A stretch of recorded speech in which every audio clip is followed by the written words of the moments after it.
Welcome to F12 MJD News Updates. Devastating earthquakes hit Turkey and Syria. It is feared 3,800 and more perished. Pray for the disaster victims. The state elections are next. The race to win votes are here again.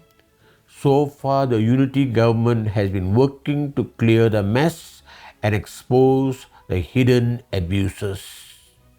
Trust among the leaders, the parties and the people is in want. Trust is earned, not given. Wait and see times. After so many years of propaganda, politicized civil service, religion, education and nation building, the Rakyat will remain suspicious and critical. Social commentators call this the trust deficiency. When civics in schools returns, the Rukun Negara becomes basis for national unity.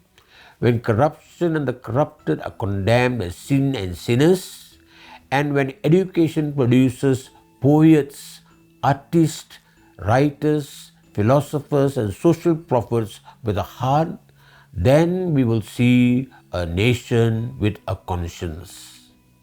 When conscience is dead, expect no trust. A thought for the week. An 8-year-old boy went to his grandfather, proudly announced, "I am going to be very successful when I grow up. Can you give me any tips on how to get there?" The grandfather nodded and without saying a word, took the boy by the hand and walked him to a nearby plant nursery, purchased 2 small saplings, planted one of them in the backyard and the other in a pot and kept indoors. Which one do you think will be the most successful in the future? Asked the grandfather. The boy thought for a moment and said, "The indoor tree." The grandfather shrugged his shoulders and said, "We'll see." A few years later, the boy, now a teenager, came to visit and wanted to know the answer to his old question. The old man showed the teenager the indoor tree and then took him to see the outside tree.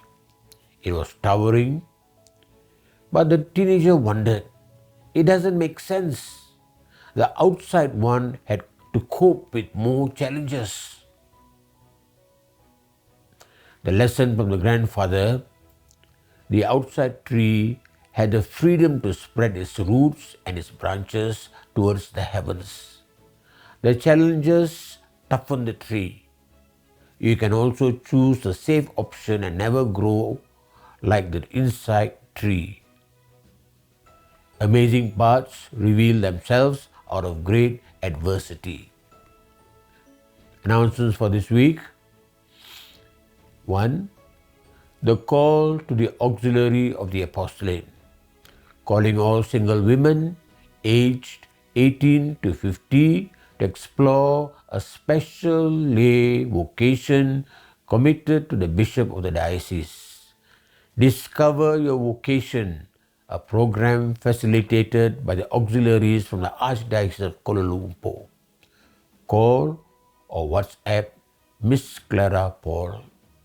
Join us on February the 18th and 19th at GSS Malacca, April 29th to 30th at Majuri Center, Johor Bahru. 2. The Caritas Malaysia National Relief Fund is on again. A ready pool of fund for speedy response for emergency and natural disasters anywhere. Relief aid delayed is help denied. This special collection will close on the 22nd of February on Ash Wednesday. Do your part. Third, the 41st anniversary Mass of the dedication of the Sacred Heart Cathedral, Johor Bahru, will take place on the 14th of February 2023 at 7 p.m. Come and pray together. All are welcome. 4. The final profession of Father Simon Yung, S.J. is set for the 15th of February 2023 at 7 p.m. at the Sacred Heart Cathedral, Johor Bahru. Pray for your priest, pray for vocation. 5. Healing and Deliverance Prayer Study Day for all charismatic healing and deliverance teams will be held at St. Louis Church, Kluang on the 18th of February from 10 a.m. to 12:30 p.m. The program will be conducted by the Deliverance and Exorcism Office of the Malacca, Johor Diocese. Q&Q asks, what do we teach children? First, in today's world, there's an incredible amount of stress and pressure put onto children in a variety of ways. Some parents have an unhealthy, obsessive desire to see their son and daughter be the top player on a sports team or athletic activity, be the smartest kid in their class, or be the most handsome or beautiful individual in all the land. There are parents that put an unbelievable burden on their children to achieve high levels of excellence, sometimes unattainable. Second, there is nothing wrong for parents to want the best for their kids, but perhaps we should all teach our children things that will allow them to be successful and contribute their talents and gifts in other ways. Third, don't become preoccupied with your child's academic ability only, but instead teach them to sit with those sitting alone. Teach them to be kind. Teach them to offer their help. Teach them to be a friend to the lonely. Teach them to encourage others. Teach them to share. Teach them to look for the good in people. This is how they will change the world. The kingdom of God belongs to the little ones, once Jesus said. Always ask the Lord, what is God's design for your children? Let us build with the Lord, or you build in vain. God bless.